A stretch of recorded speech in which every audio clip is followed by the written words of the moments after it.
What does it take to be a successful entrepreneur? A dangerous amount of coffee and a ton of grit. My name is Jason Tracey, and every week I interview business leaders to share their stories, life lessons, failures, and advice with you. Welcome to Coffee and Grit. What is up, everybody? I'm super excited. I have Sharla Horton in the studio today, and we're going to talk about, we're talking about resources for entrepreneurs, because that's what it's all about. And Sharla just asked me, how did I get started in the podcast world? And I started to say, and Cameron was like, save it for the show. Perfect timing, and I think it's a perfect segue into what we're going to be doing here today. And so I started podcasting. So if you're a returning listener, I apologize because you're hearing the story over again. If not, it's a good story. So I started my business, and in the industry I was in, a lot of people knew who I was. I had made a pretty big name for myself. However, I didn't want to be any part of that industry anymore. And so I went out and I started meeting, when I started my business, I started meeting other entrepreneurs. I went out, I'm building a coaching consulting business. So I went out and I met a lot of other coaches and consultants, and I'd invite them to coffee, have one-on-one conversations. I would meet other entrepreneurs that I saw doing really cool things, and I'd invite them out to conversations. And so I spent a lot of time just picking the brain of the people that I saw doing really cool things, that are really being successful at the entrepreneurship, building a business. And so I'd go out and I'd have coffee with people, and they'd tell me their incredible story. And what I realized is through that is that I'm going to turn over this way and look at you. So I'm not like just talking. What I realize is that these people have incredible stories that nobody knows. They've persevered. Like, we think of entrepreneurship or small business. I think a lot of times the civilian, the person that's never done it before thinks of, oh, it must be nice to own that business, and they must have all this money, and they can donate to all of our causes. And it's so not the case. It is so not the case, right? Like when I started my business, I went from making a good salary and a good bonus structure for my role to I'm not making any money. Mm-hmm. I've got to go out and I've got to create a business. And most of them do. And a lot of people have their small business and they don't even get a paycheck. And they don't even get a paycheck. Mm-mm. Exactly. So if you don't go out and sell or create revenue, you don't make money. Correct. And so I was out doing this. And then also the hardest thing to do is either a sales professional or an entrepreneur is become a human in the eyes of your prospect. Oh, I like that. We talked a lot about dating here. There's some funny stuff that I'm sure we're going to talk about through this conversation, but it's the same exact thing from the sense of it's human relationships, mm-hmm. right? And so if I'm going out there and my whole objective is to date you or to, someone calling you late at night and asking if your kids are in bed, there's certain things that they want, right? There's like certain things that they're going after. Correct. It's the same thing if I'm an entrepreneur, I'm a sales professional, and I just want the sale, right? And so if I'm going out there with the focus of what I want, and you're just kind of the object that, if you mean more to me than what you actually as a person, you're more that object. Correct. And like helping me get, whether it's that relationship or we're not and really getting to know those you, sales right? fail, Those right? sales fail. Just like in the dating world, that sale failed. Yep. But I think when you sit down with a person and you make that human connection, because we're all craving that, right? And when you go into retail, let's just start with retail. When you go in, I always think of ABC Warehouse. They walk in. Example. I mean, they go right up to you, and you don't even get time to take a breath and say, "Hi, how are you?" There's none of that, and it's so superficial. But when you take the time to get to know somebody and then you help them with a sale or you help them with a project or a service, I think not only are you getting good quality feedback from them, but you're also getting that voice that's going out into the world and saying, hey, I had this amazing experience. I have this great product. I had the best service. I think that is what builds those businesses. Yes, 5,000%. So I'm new in the business world. I knew that 5,000%. So I'm going out to all the networking meetings, and I'm not just going out there and giving my commercial and hoping to sell. And I'm not that. I know what I've taught people. I built a whole business off of teaching people how to do sales the right way. And it's being the difference in people's life. I look at sales as serving people at the highest level. And when you get to know them and you get to know what is it, their dreams, their aspirations, their goals, and then what's standing in the way. And is there a chunk in this gap that I can serve them and help them get their time, money, hit their goals, dreams, aspirations.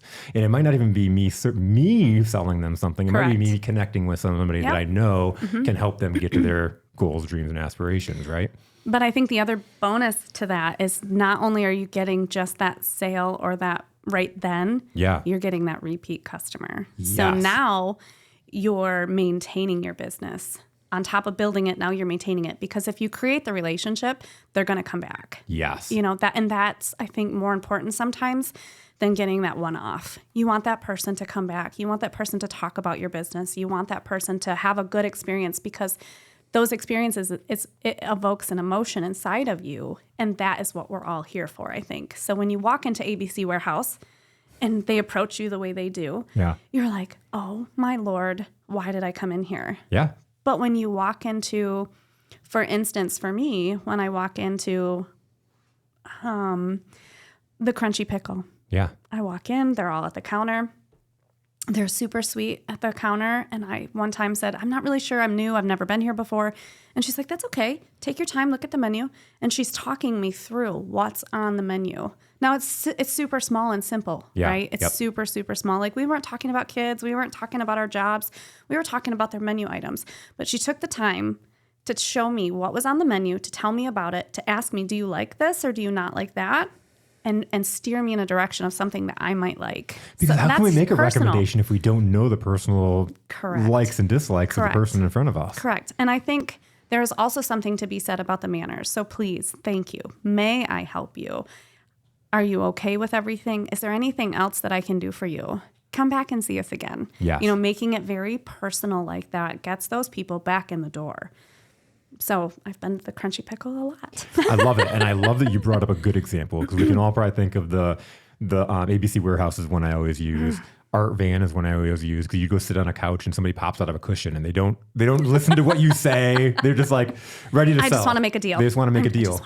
And it is a deal just specially for you. And they shoot the pistols and all that kind of stuff. And they don't even know me. Like, correct. What do they do for their mom? I was at a car dealership one time, and my ex-husband and I were at the car dealership, and I really just wanted a small SUV. But what we wanted, we didn't quite fall into that range for lending. Yep. So we kind of had to backtrack and redecide. And so the salesman was like, well, we just had this car come in on trade. You can go look at it. Well, we went out to look at it. First of all, it wasn't even detailed. Like, milk down the doors from the kids. Obviously, it was a mom's car. Yeah. And I was like, oh, I don't know. I was trying to be polite. Like, I appreciate you showing me, but like, and so he saw me kind of withdraw from that. And the next thing I know, we're sitting at his desk and the general manager comes out and he looks at me and he goes, this is a gift from God. You're never going to get another deal like this. And I looked at my ex-husband and I looked at him and I'm like, I think we're done here. A gift from God. Pretty sure. That's a sales pitch. From the general manager. And I'm just like, seriously? You're not listening to my needs. I have 2 children. I'm pregnant, so I have a 3rd one coming. Like, you are not listening to my needs. I understand that we have this issue with lending. So let's just talk it through. Yeah. How can you help me so that I come back and I don't tell people that I'm going to leave and go somewhere else? So that's not good for business either. So I really, really think those personal human connections that you make have everything to do with how successful you are in your business. 5,000%. And so I was out doing that, but there was only so much time, right? Mm-hmm. And so I knew coming in that I had to create content, because I'm like, okay, if I create content, if I create videos, if I tell a story, right? If I'm sharing stories and I'm sharing like wisdom and ways to help people to get to where they want to go through content, that it's kind of working while I'm not working, or it's kind of working even when I am working. But it's passionate, right? So it's a passion. But it's more than a passion project. It's more than a passion project. However, I might resonate with a lot of people here. I hated making content by myself. I was sitting and I'd pull out the camera and I'd do it to make a video. It's not personal. It's not personal. I'm not seeing anybody. Mm-hmm. I'm just staring at the camera. And then the worst thing that happened is I was new to making content, so nobody liked it or commented on it, right? Nobody was like, I'm like, this sucks. Like, nobody likes me. Like, I thought I was smart. I thought I was motivational. I guess I'm not at all. Like, this is horrible. But then, so I kept doing it, but I wasn't loving it. And then, like, I sucked at it. Since there'd be these long videos or like the dog would bark in the background. So I'd be like, well, I can't do it now. Just all these excuses. In the meantime, I'm having these conversations with these amazing entrepreneurs. I'm like, I'm going in depth. I'm becoming a better person through these conversations. Like I'm hearing, like okay, I can, if you can do it, I can do it. Like, oh, that's cool. And I'm learning from them. Correct. I'm becoming a better person, a better entrepreneur, a better husband, a better father. Like I'm improving my life by having these conversations. It's like, and then I find out, oh, they're struggling to make content too. Oh, nobody knows that story. Wow. What if somebody did know that story? Oh my God. So I went out and I bought a GoPro. Oh, I love the GoPro. Right? So I bought the GoPro and I brought it with me and I just carry it with me. And if we were in a coffee shop or somebody came in my office and we were having a really incredible conversation, I'd say, hey, do you mind if I pull out my camera and I can create some content for us? I'm like, I'll post it up on social media. I'll tag you in. That way you get your little story out too. And I can promote myself and we just, we add value while also kind of promoting ourselves. Right. But it's more about adding value, right? And so I would do that. And then I started business on a bike. I rode my Harley out to different businesses and I'd film the ride and then I'd interview them and stuff like that. But that got a lot of editing and I was teaching myself how to do all this stuff. So it became more formal. Because I kept having these conversations, 1. 2, I saw a way to get myself even out more to more markets. And then the big thing is that I know that I'm that person that I'm going to go out and have these conversations. I'm going to go out because I want to know, I want to grow, I want to learn, I want to be the best. And so I'm going to learn from other people and I'm going to go out and take action and invite people. What I learned is that most people are not like me. No. Most people start a business and they're very vulnerable and they think that they're in unique challenges and they're the only ones going through it. Oh, and I wish that there was like, and we have them, but people don't know about the resources, but a platform for them to know they're not in it alone. They're not the first person that's come along that's had this hardship. It might not be identical, but they've been through something similar. And there are business people out there that will mentor them, that will say, hey, this is what happened when I was where you are. Try it this way. Or here's what I did. You can take that and use that how you want. So welcome to Coffee and Grit. That's that platform. I'm almost 200 episodes in, and we've had so many different entrepreneurs and people out there making that difference that have built their businesses or just, all these different things. And they've encountered the challenges. They've overcome the challenges. Some of them are brand new and they're trying to figure it out. But you get, to me, stories are data with soul. Yeah, absolutely. And when you hear somebody else's story, you so resonate with that, like, oh, I've been in that situation. We were talking about the dating, right? And how that you were talking about one person you listened to and how they had this dating episode that had over 1 million views because everybody can resonate with because everybody's on, and as we know now, dating's not like it was 20 years ago. We don't go out to a coffee shop or to a bar or to a restaurant and meet someone and say, hey, I had a great time. You want to exchange numbers. Now it's you get on an app and you have to peruse through these apps and these people and hope that something sticks, right? But it's not always personal in the beginning because you kind of are in this weird space of,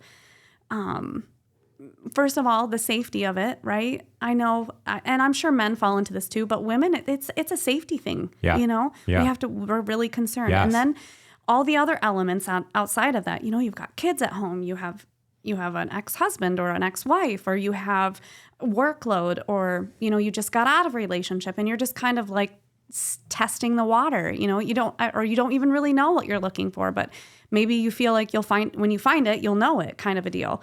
So you get out there and it's just like these very non-personal situations that you find yourself in. And from that, you have to build a very personal connection from that. And it's really, really difficult. But having those materials out there, like that podcast I was telling you about that I listened to, I was like, okay, this really is a problem across all of these platforms. So now if I'm the person out there on the dating app, how do I get through this? So it's just nice to have something to resonate with, to say, I'm not alone in this, and this is what I did, and just kind of take that advice and see if it works for you. The same thing in business, no business is identical. You can have a restaurant across the street from each other and they're not identical. They don't draw the same demographic of people. They don't have the same menu. They're not open on the same days or the same hours. But those two restaurants can say the basics. Okay, this is what's working for me. This is what's what's working for me, and they can exchange that information across, I mean, not literally, but across the street from one another. Absolutely. And both can be successful. There's something to be said about that collaboration, I think, and not this competition. Absolutely.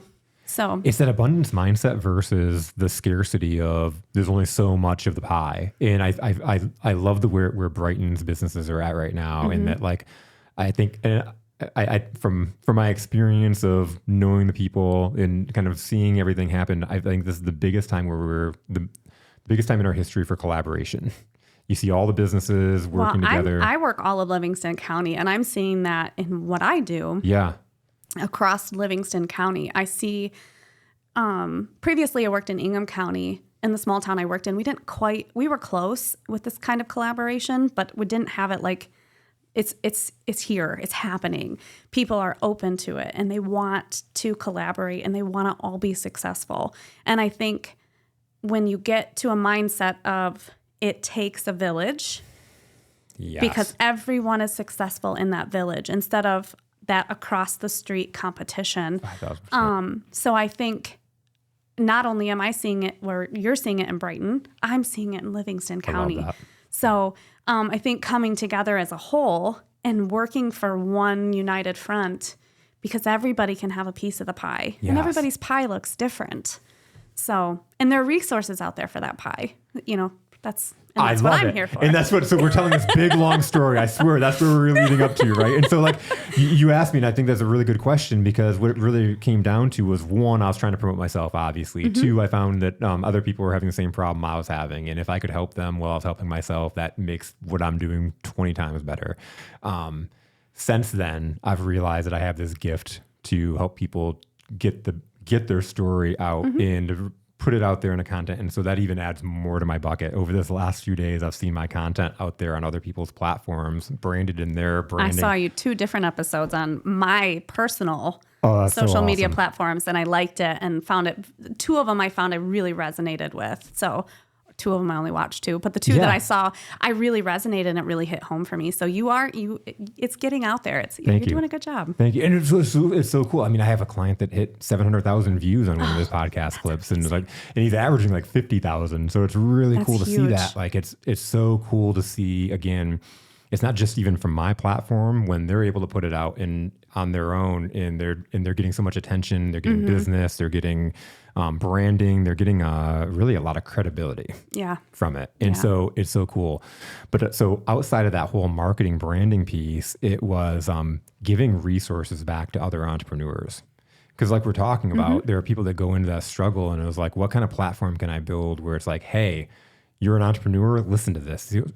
All these people are entrepreneurs, and they're all going through the same struggle that you are. As I was starting this, my neighbor, she had a business, and she came over to our house, and she was talking, and she was like asking me about my business and starting the business. It was all brand new. And she started sharing with me about how when she had her business, she had a bakery, and she was like, talking so passionate about it. It made me light up hearing the energy that she talked mm-hmm. about how much she loved her business. She's like, I loved getting up early in the morning. I loved baking good food. I loved my employees. They were all amazing. She was like, I loved watching my customers eat the food and just get so much enjoyment out of it. She's talking about it with so much love. Mm-hmm. But then she started talking about the money and the finances, and she was like, but we just started struggling. We couldn't get enough customers. We couldn't make payroll. And then she worked herself up to a point where it went from this place of love to, you couldn't pay me to start a business over again. And I'm like, what if they would have paid you in the first place? Right.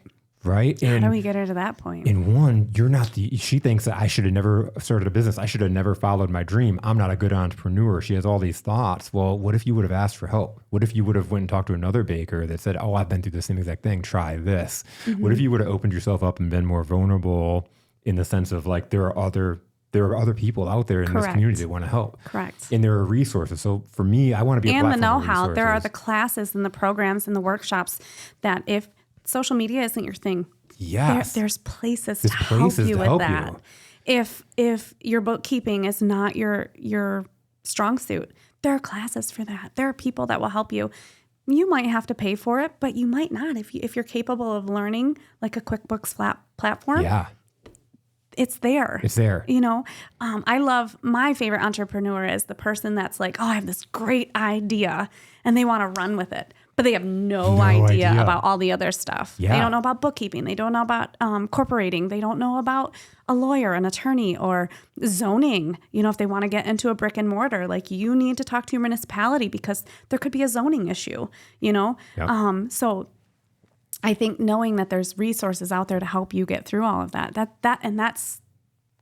they're there, and people have been right where you are, where they've had this great idea or this beautiful product, and they start out and they did it all backwards, right? Because they didn't know how it was done or how it should be done. And I don't know if there's a right way or a wrong way, but there comes a point when you have to have all of these things in place, and some of them learn the hard way. And some of those businesses that started out that way, they're so successful now. Yeah. You know, so it's not an end all do all or a do all end all. It can be done. It's just remember that there are people out there and there are resources out there to help you. Even if you stumble, there's resources for that. And 500%. I just don't think that people know about all the resources that are out there to help them.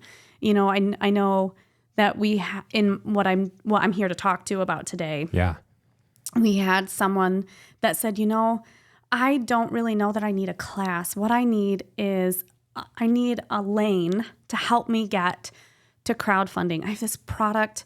It's a food product. It's not FDA approved, but I have this product and I think it's great. And I just need someone to help me fund it, to get me into manufacturing it so that when I can get to that next point after that, then I can maybe have someone partner with me, or I can scale, or all of those things. And I think we've been able to help her with what I do. Awesome. You know, it took a while. Yeah. She was super patient, and you know, but we're getting there. You know, what the services that we're offering, the talking about it, the check-ins, all of the things that I'm doing on my end, it's helping. I don't know if it's helping in giant ways, like they're not becoming $1 billion corporation today. Yeah. But maybe tomorrow. Because it's the building blocks, and we don't and that's, I think, a lot of what happens is we want to have that $1 billion business today and don't realize that it took that company like 20 to 5 years to get to that point. Well, right? And you talk about grit. You know, grit is part of the name of your show here, right? Yep. The grit that it takes to get, because, you know, they talk about the first 5 years in business, you know, and that first 5 years really can make and break you, right? But sometimes what we forget to talk about is the 5 years after that, when you're doing really good and you've hit this plateau and, you know, in the back of your mind, you're like, I'm ready for more. We can be more, but you're not really sure how to get up over that threshold. There's resources for that too. So, and I love it. And so it's really good warm up to talk about. And again, there's so many resources out there, and let's talk about them, and let's talk about what the Hub is doing and what you're doing to be able to help entrepreneurs. Because that's the other piece of this, is not just the stories and the entrepreneurs and the resources I give people that way, but having someone like yourself, having, you know, and being full disclosure, I'm benefiting from the program. You are. And we can talk about just that and what it's doing for my business and how excited and lit up I am right now. Right. So let's get into, so I am the Hub coordinator for the Livingston Business Hub that's located within the Howell Area Chamber of Commerce. And what we're offering is a small business support program, which is offered to all of Livingston County, not just Howell, not just Brighton, but all of Livingston County.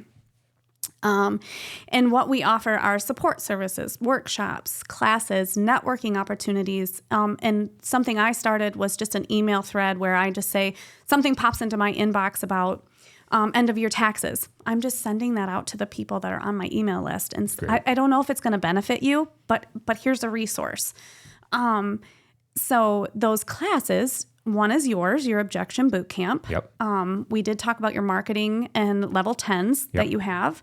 And then Kevin Sabowski with Fastest Route, you know, he's doing Growing a Brilliant Business, and he's doing his quarterlies. But we do have some work with Lansing Community College with some leadership training and some AI. I know a lot of, I've had some recent grantees that have come in to the program, and they're looking for their business is retail, and they're looking for a retail mentor. They want someone that they can, exactly what we've been talking about, across the street relationship. Yep. they can do some things in the retail world, but other things they're not really sure, and they just want someone that they can bounce ideas off to say, hey, how did you do this? How did you manage that? How did you get around this? They want to be able to have someone in their pocket to bounce those ideas off. I think that's a beautiful collaboration. So I'm kind of looking for how I can support that, how I can find other retailers that maybe want to help someone like that to become a mentor with them. Almost like a big brother, big sister program. Kind of. Yeah. That's a great way to put it. And I don't know that it could be next door. It could be across the street, but it also could be one end of the county to the other too.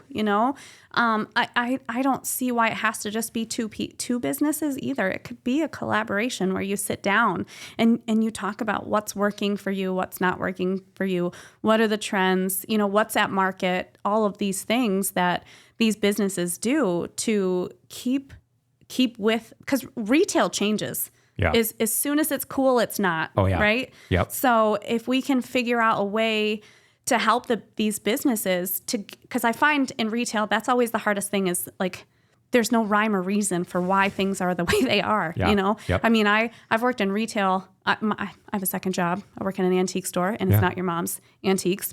It's super cool. We have new stuff, old stuff. We have little boutiques inside, but that's our vendors. We have 60 vendors. So 60 tiny small businesses under our roof. And that's what cool. They're trying to do all the time is, okay, what's trending? What's going to sell in my booth? How, and then us as staff for this antique store, how do we get people in the door to shop in these 60 small businesses? So some of the other resources that we have out there, we have 6 partners in this small business support program. One of being Washtenaw Community College, Jewish Family Services, Launch 734. So we have some great partnerships out there. So if we don't offer something, we can refer whoever applies for this program, we can refer you out to someone that might be able to help you. We've had people come and, again, the retail, I can't really help our programmers, you and Kevin. There's not something I can really help them with what they're looking for or trying to achieve with the success of their business. But one of the other 5, we referred them out. We had a business, one came in, she was brand new opening her business, and she didn't have a business plan. And so, she had one. I shouldn't say she didn't have one, but she didn't have a really detailed one. And so when you go and you're looking for lending, the first thing a lender's going to ask for is your business plan. Yep. So we referred her to the SBDC to help her build a business plan, which is a free service. Yeah. And people don't know that's a free service out there. So that's kind of what, we're working on at the Livingston Business Hub, me and the other collaborative along with me. We're working just to build this place of resources for businesses, whether it's understanding what's going on, at the legislature. We have this ESTA, earned sick time accrual.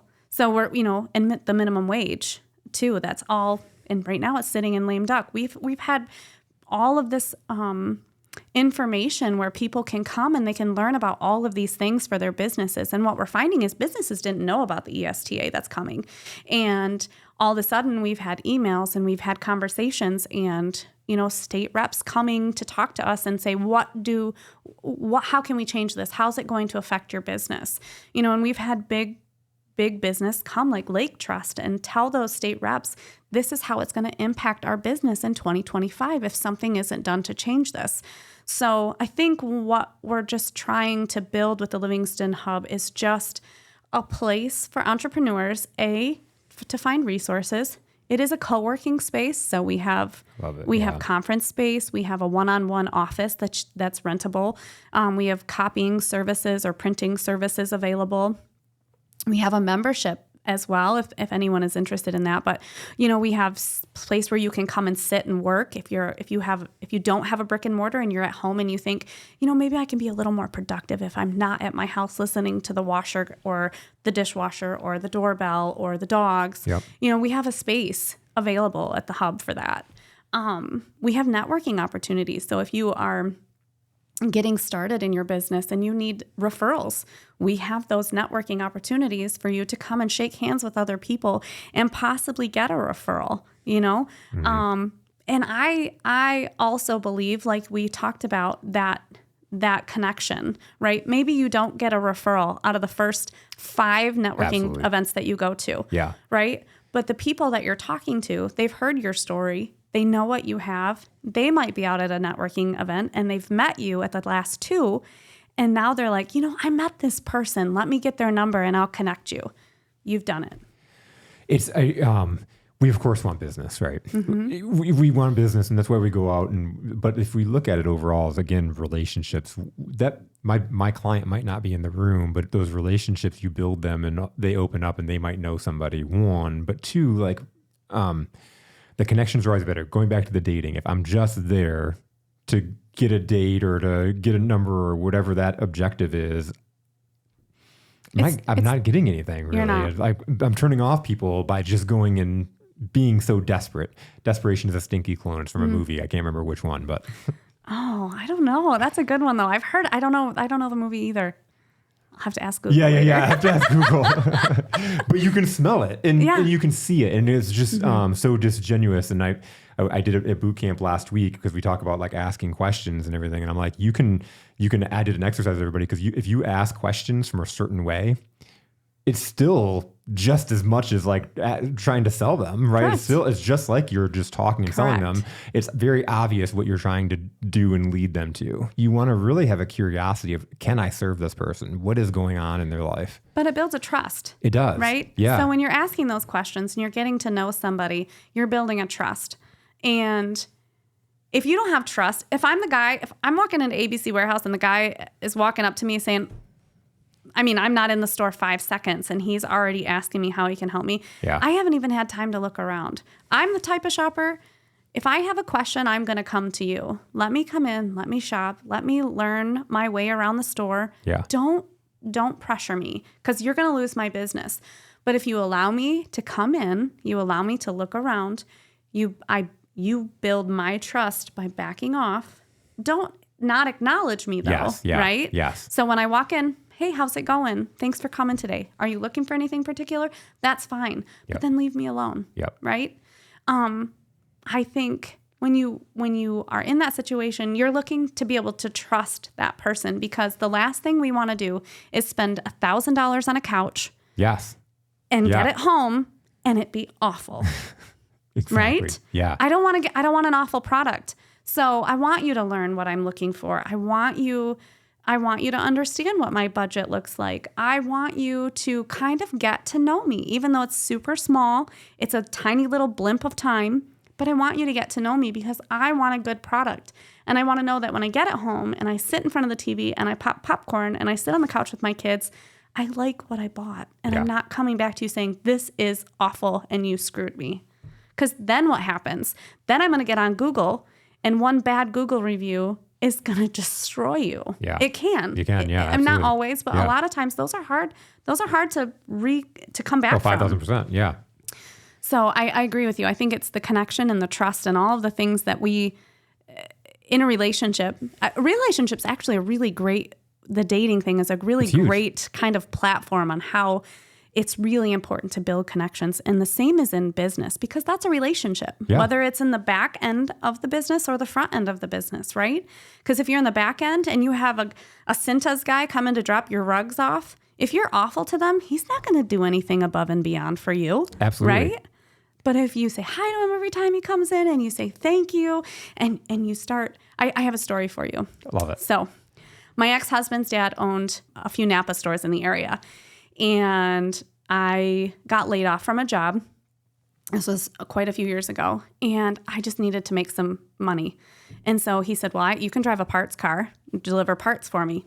Sweet, let's do it. Yeah. So one of the parts places I had to drop parts off to, the guy at the counter, I would walk in, he wouldn't say hello, he wouldn't smile. I mean, it was almost intimidating to walk up to him at the counter. And all I had to do was drop off parts that he ordered. That was it. Yeah. And I'm like, so for me, it became a challenge. I would come back to the Napa store where it like was my home base, and I'd say, I'm going to make that guy smile. I just want him to say hello to me or goodbye, something. I just need some kind of acknowledgement that I'm a human being. I love it. Yeah. So this went on for weeks. And finally it got close to this time of year, and I baked cookies. I took in a package of cookies. It had 5 cookies in it. My thought was 1 for each day. So by the time I get to him on Friday, he's sweet and he wants to say hello to me. And I did it. And you know what? It wasn't that week, but the following week, I brought his parts in. I set him on the cart, checked him off the list, turned around, and he said, have a good day. You're like, yes. Yes. I didn't do it in the store, but when I got in the car, and then I called my father-in-law, and I'm like, I made the guy laugh, or I made him say hello, or, acknowledge me. And so but then every single time it was a little bit more and a little bit more and a little bit more. And by the time I was done delivering parts, I was having full-blown conversations with this gentleman. How's your day? How's business? What's going on? And I finally, in my last day, walked in and I said, I've been offered another position back in my field. And I said, so I'm going to leave. And he goes, really? And I was like, yeah, really. And I said, he goes, you're the first person that's ever come delivered parts that really wanted to get to know me. Yeah. And I was like, yes. so it's there. Some people are hard shells and you got to get to know them, but. And I love it because we build up in our head that this guy's intimidating, that this guy's a jerk, that he doesn't like you. There's all these things. And really it's on the reverse end that he's probably shy and then nobody else has really cared about getting to know him. I don't know if it was shy. It was just that no one ever took the time and he's like, why bother? Why bother? Right? It's just parts. They're just delivering parts to me. Yep. But he's obviously was craving a little bit of human connection there, right? Yep. Because we got to that point and he was sad. I doubt the person that came in behind me created that relationship. Did the same thing I did. Yeah. But, I don't know. I go through life and I read a book about, your legacy, what you want to leave in this world. And you kind of have to look at the end to know where to start. And my legacy, I want people my biggest thing when someone's at my funeral and it's the end of my time, I want someone to say, she was genuine, she was kind, and she cared. So I take that and I start now and say, how do I build that now going forward? So that when I do get to that point in my life, the legacy that I've left is exactly what I want to leave. And it's this right here, what we're talking about. It's creating connection and building relationships. And it's no different if it's personal, if it's business, if it's the guy at the grocery store or the guy at the parts store, right? You have the opportunity to make a difference every single day when you encounter somebody. Every single day. I love it. Sometimes I have to remind myself as a host just to not say anything when you're dropping gold nuggets, because it's like reverse engineering. And I think that if everybody did this, it's like the looking back at it from the backwards of, you're at your funeral and what do you want everybody to say? And if everybody's saying these things, what needs to be true about you right now in order to create that legacy? Because you need to create the legacy right now. The legacy's starting right now, right? And if you wait until a couple of years before your death, it's not the legacy, right? Like, correct. I think, and that's true in business too. You can look at your business and you can say to yourself, what do I want my business to look at when I'm ready to either pass it on to whoever or sell it? What do I want my business to stand for? And you can look at the end and start now. If you're just starting, if you're 20 years in, you probably still have the ability to create what you're looking for. But I think you have to look at your end goal and start now. And so that's what with the Hub program, that's what Kevin's program really does for you. Are you in growing a brilliant business? Growing a brilliant business, absolutely. It really is. And so I started my business and I had I said sales is serving. I always said sales is so easy, we make it so hard. Because if we're serving people at the highest level. Either you're a fit or you're not, right? I'm not hounding you because I just want your money. But you told me something about you that I'm like, I know I can change that for you, right? Oh. Not you personally, but like, I was like, really? Tell me, Jason. I'm like, oh God, pressure's on. So I had this sales guy I was coaching once for a client, and he is just an intense cat. Like, and we know those people that will just call you and call you and call you, and they feel like all they want is a sale, right? In business. It's always business. It's always business, right? This guy, if he talked to you and had like a prospecting or a discovery call with you, he would call you relentlessly. And it would get back to his boss, like, this guy you have as a sales guy, he's just a bloodhound. Like this guy, he's almost like a what's the example? ABC Warehouse, right? Like, man, like they were like, this guy, like, he won't leave me alone. He like keeps calling me, and so I'm having a coaching session, and I'm giving him the feedback that he's getting, like that his bosses are getting, and that the people that he's calling and telling me that he's calling, that what they're saying about him. And I'm giving him this feedback, and he's getting pissed. He's like, "What do you mean?" It's like. They told me that if they didn't get this done by this time, that their whole business was going to go haywire, and that they were going to have this fall through the crack, and this fall through the crack, and this fall through the crack. I just don't want that stuff to fall through the crack. Right. He got so pissed. He was like, it's not me wanting money. But he really was passionate about what he was doing. He just wasn't going about it the right way. So I'm like, Shane, tell them that. You gotta let them know and frame who you are and why you are who you are, and say, hey, you told me these things, and so I want to make sure that we stay on track, and so I will continue calling you until you tell me to get lost, because I want to make sure that your problem's taken care of. I want to help you be successful. As soon as he did that, it was like everybody started seeing him differently. Wow, your guy really cares. Like that's amazing. That's the feedback that he started getting, and he started closing those clients that were thinking that he was just after him, because he was like, hey, if you don't want it, just let me know. I will stop calling you. But you told me these things, and I want to make sure that we don't miss the mark.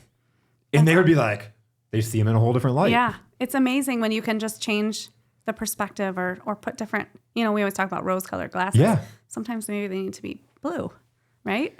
But it's all that, what is your way of being, or what is your thoughts? If he would have said, like, I do just want the money, I couldn't coach him. Right. No. There's no way to flip that. That's not coachable. I had a leader on my team once, and for all intents and purposes, on paper, he should have been a good leader.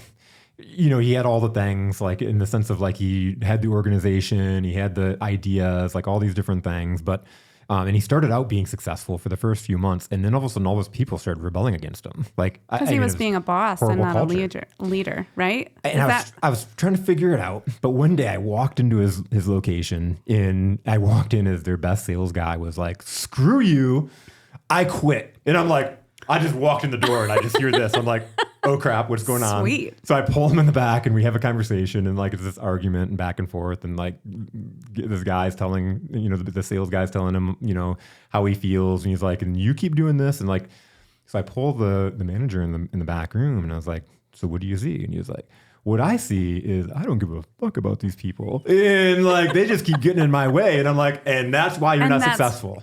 Yeah, and that's why you can't be a leader in this company. You have to care. You have to care. Yeah, because they can tell you don't care. That's such a huge thing, because I can tell you, I've worked a lot of jobs. I've worked a lot of different industries. Medical field. I owned a bar, so food and beverage for 15 years. I was a bar owner for a small bit of that time. I've worked in the medical field, I've worked in nonprofit, and now I'm in economic development as well. And I can tell you that the places where I've worked retail, I would rather pull my hair out than be at work, are the places where I felt like no one cared. Yes. I talked about the antique store where I work, and there's 7 of us on staff, and then we have those 60 vendors, right? I am telling you, this place, if I could model it, if I could write the model of how every business could run, it would be like this. Yep. We call it our happy place, because while we all have our day-to-day issues, we all have our struggles, and we talk about it. We don't just leave it at the door. We address it. When one of our staff members or vendors is having an issue, we give them a moment. Huge. Let's talk about it. How can I help you? But within the staff, the 7 of us, we're all, so the antique store is more like a hobby business, right? For most people, or they have collections of things. Yeah. So they need a place to store it. Trying to be really delicate here.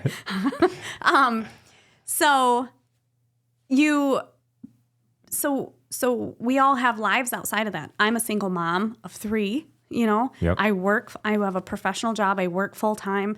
The owner is in a different life. Like she owns the building, but she's a grandbaby on the way that was due last Wednesday. And her daughter's like, let's do this. So she's got baby number 6, I think, grandbaby. She's remarried. They have 6 kids between the two of them. So that's her life. Another one, a lot of them are in that same space because I'm the youngest by probably 20 years. But another one is in her 70s and she's retired, and it just gets her out of the house, and it helps her pay for her dog, which is like her fur baby. Yeah. You know, another one, she's a lot like me. Her husband passed away. And so it's just something to kind of keep her going. But with all of that being said, we can come together and like, I had a sick kid, and I texted the group, and I'm like, I can't work on Sunday. Can someone pick up this shift? And they're like, yeah. And I said, I'll pick up another shift. Let's see if we can work it out. And within 2 minutes, it was fixed.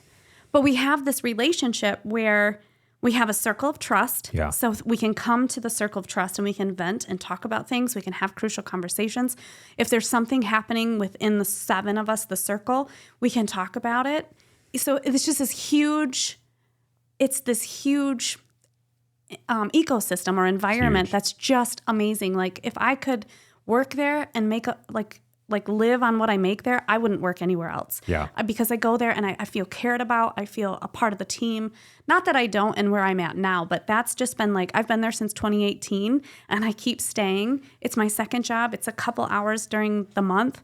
I stay there because of the people that I work with and the people that I serve. And our customers come in and say, it feels like home in here. I love coming here. You're so nice when I walk in. You're helpful. You know, you're always like, well, if we don't have it, we can call another antique store and see if they have it. I mean, it's just, so that is what is so killer for people to come back and want to come back to your store and want to be a part of it. And it's unfortunate because it's like you talk about it, and because like only 1% or less of companies are like that. Yeah, I always think about, so that's like a small mom and shop, a small business, right? Yeah. It's a small Main Street business. The stuff that keeps, it's like our grit and our meat and potatoes, right? In our small towns is those Main Street storefronts. Yep. But then I think about corporate. I worked in corporate world. I worked 2 big corporate jobs. One was for a hospital, and one was for a rental company, a high lift equipment company. Okay. And that was different.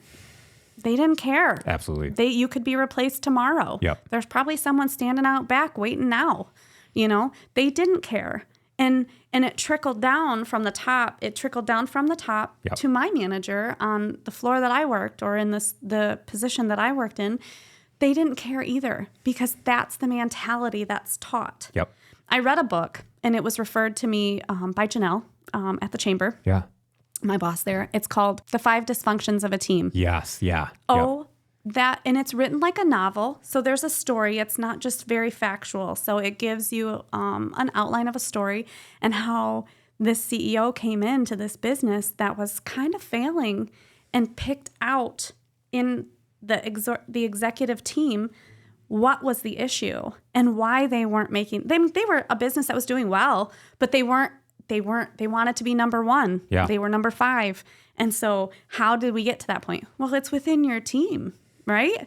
If you don't have the right butts in the right seats doing the right job, absolutely, you're not going to be good at it. And if you don't have the right culture built within your business, and that's not something you can teach, that's something you create. And when you talk about leader, that takes a leader to step back and allow the right people to come in and do what they're good at, right? Absolutely. So I think a lot of these businesses, this is what you and your objection camp, I think you touch on it, about what you teach. But Kevin does in Growing a Brilliant Business too. Yes. You know, and touching base on his quarterlies. And if you've mastered that, if you feel you have, you have that built into your business, but you're failing like on the marketing side or all this new AI, that's what I think we're trying to build with the Livingston Business Hub, is just those resources that are available to you, that maybe you haven't thought of why your business isn't coming up off that plateau. I think about plateau and I think about weight. We're all on a diet, right? All of us. It doesn't matter if you're a size 0, in a woman's world, it's a size 0, or you're a 16. We all hit a plateau, right? But what do you have to do when you hit a plateau? You have to make a change. And it doesn't have to be a big change. Yeah. Sometimes it's just going for a walk. Sometimes it's, okay, don't eat the candy bar, right? Yeah. I mean, seriously, it's just a change, and it doesn't have to be a significant change, and it doesn't have to be in a business. It doesn't have to be letting somebody go or rewriting your policy and procedures. Sometimes it's just identifying your team and making sure you have the right people in the right place. Or it's, I don't really know why my business isn't doing this, and reaching out to somebody who has resources to help you make that change. Well, because the alternative is you could change everything, and there was 85% of it that was going right. Maybe 90% of it is going right. It was the 10% of things that, the 5 dysfunctions, you can come in and point out these 5 things, and they're just little changes, right? They're not necessarily big drastic changes. And you can get that by getting help, by taking the resources. But if you're just going at it alone and then you change everything. I had this client I worked with, and she worked with me. We did about 4 months of coaching. And in that time, she just crushed it. And I love these people that like take the thing and they go out there and run with it. And she booked herself out for a whole entire year of business. Amazing. It was amazing. Like every time she came to another session, I'm like, I love working with you. And she still updates me. She just updated me the other day that she just gave herself a raise and she was thinking about me. Fantastic. And so it's so awesome. So she did this for a whole entire year, and she had the best year that she had in her business life. And so she came back and she was like, I need to revamp my business because I've learned some things throughout this year. I'm like, awesome. So she scheduled a coaching session. So we sat down and she was like, this all worked, but I realized that there was these certain things that I didn't like about these certain types of clients that I got. And so I think I need to scratch it all. I was like, whoa. Like, no, this worked. Right. What did you learn and what do you need to change?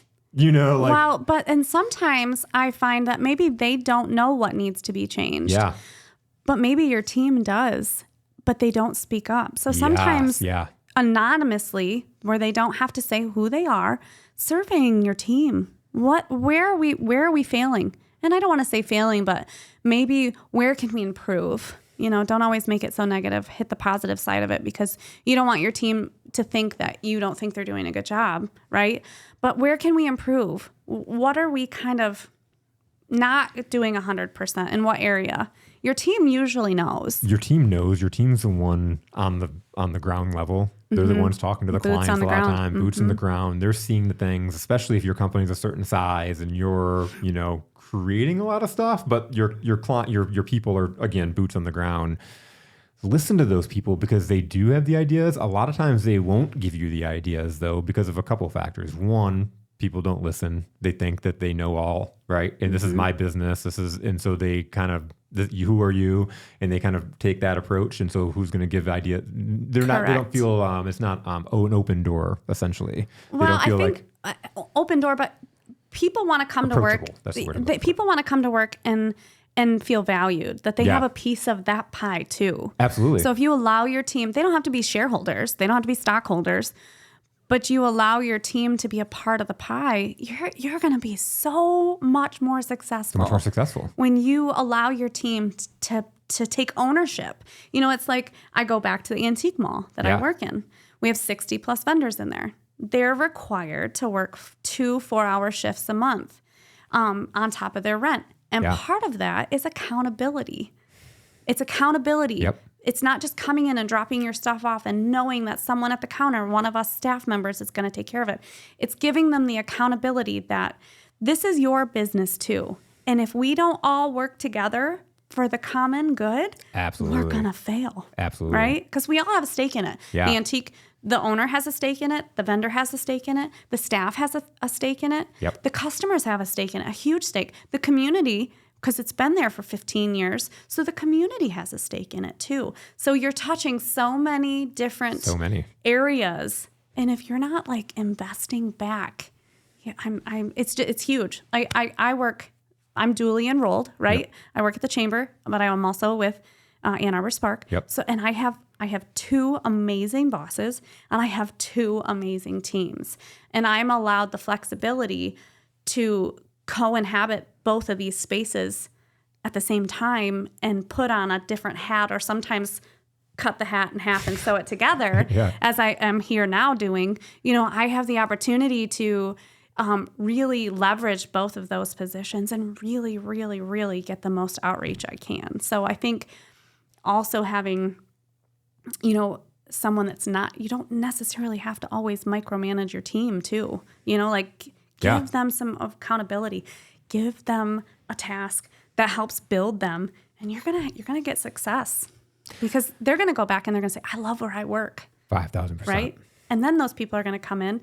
I heard someone really likes their job here. I had to see what this is all about. So now they're gonna come in, they're gonna buy your product or they're gonna want your service.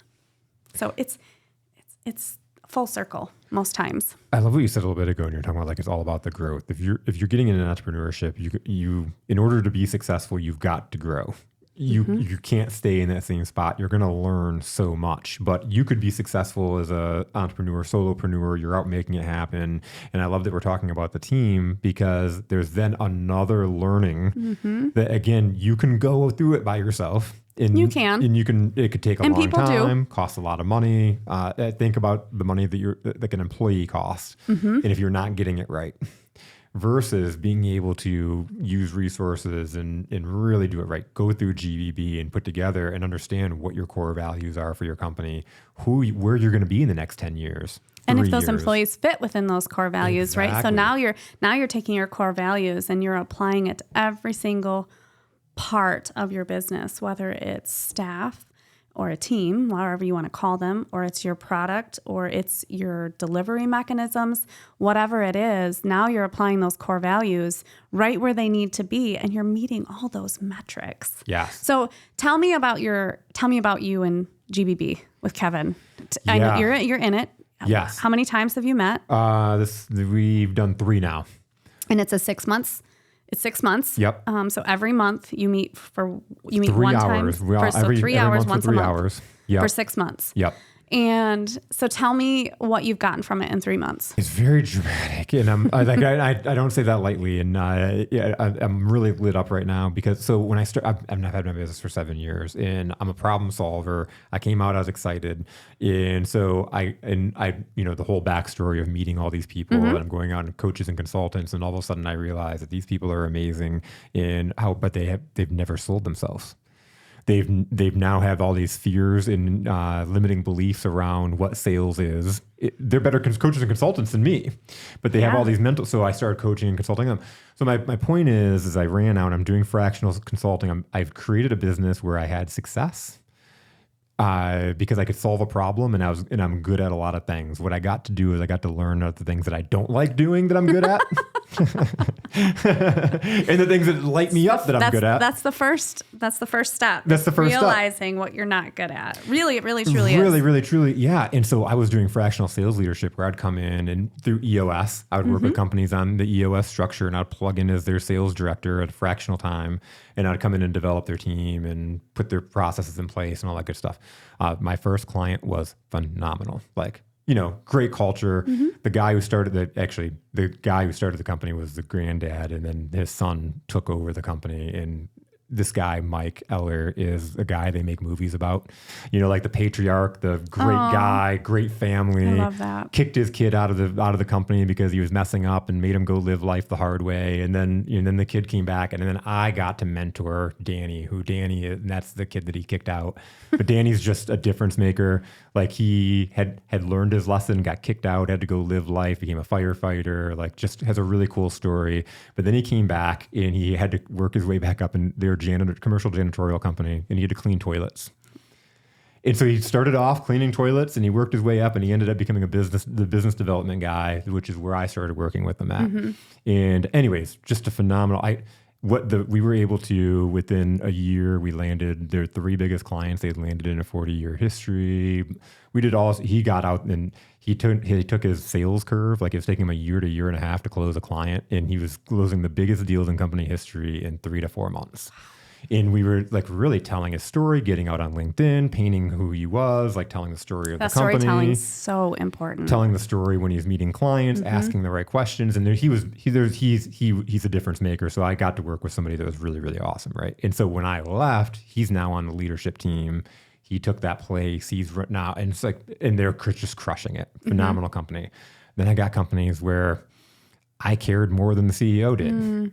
because I'm that guy. I take ownership. I don't want to see this fail. Yeah. I'm invested now. I'm in. Right. But it got to be a lot of work when I had more care than like when you have a customer service agent that's like telling your clients to like kiss her ass and stuff like that. And like you're hemorrhaging business and you can't figure out why, and you won't fire this lady because you have an excuse that she's got issues. Yeah, I know she's got issues, but she's making her issues your issues.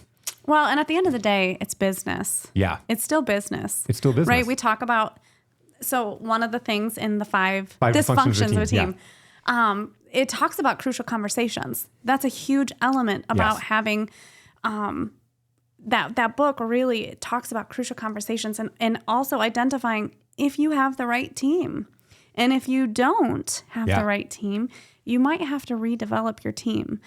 But one of the characters, one of the executive team mates, she was really good at or he was really good at his job, but he didn't like what he was doing. So they shifted him to another position. When they got rid of a teammate, shifted him to that position, and then brought on someone new in his position.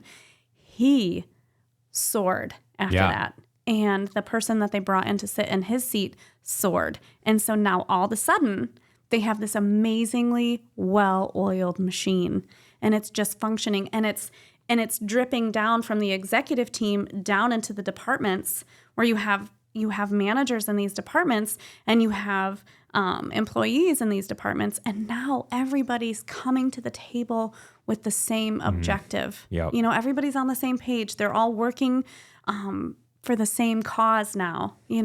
It's just huge. For me, that book was really, really eye-opening. Really, I've got to read that one. I haven't read it, so I need to read it. I had it on audiobook. It was a 2.5 hour read. Seriously, it's not gonna take you forever to read. It's super, but it really hits home and points of a business and how you can be this business that's not doing well. And if you're not using your resources, we have all these resources out there to help you with your team and with your business. And if you don't, I know sometimes people don't know how to get those resources, so that's a whole nother podcast, Tracey. We could talk about where to get them. But part of it is when you do know there is something, or when you come across this podcast and you find out there's resources, figuring out how to use them and using them, take advantage of them. The small business support program that we have, that's an application, that's at no cost to our businesses. Those services that they receive from that's at no cost. And some of those they're pricey. Yeah. But that's no cost resources that we have out there to the business. It will cost you time and it will cost you effort, because some of the classes, as you know, has homework, not a ton of homework, but it's going to cost your time. If you want results, you got to put in the time and you got to put in the work. And even if and I think it's easy if you look at something and you're like, I'm not paying for it. I think sometimes people could be like, well, I'm not, not take it as seriously. Yeah. I hope that people don't do that because I don't see anybody in our group. I don't see anybody I think we have about 20, I think we're up to 25 super awesome participants in the program. And I think everyone that I've met so far wants to have a seat at the table. Yeah.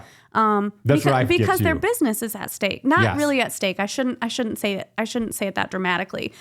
But for real, it is. And if you don't learn from this, and if you're struggling or you're not struggling and you want to come up out of that plateau that we talked about, if you don't do the work, you're just going to sit idle where you are, or you will fail because you're not building a team, or you're not investing in the market, or whatever the case, whatever your industry is, if you don't put the work in, you're not going to see results. You're just not. Yep. It's like, we can go back to a diet, right? If I keep eating the candy bar, the number on the scale is not going to go down, right? We know that. Yep.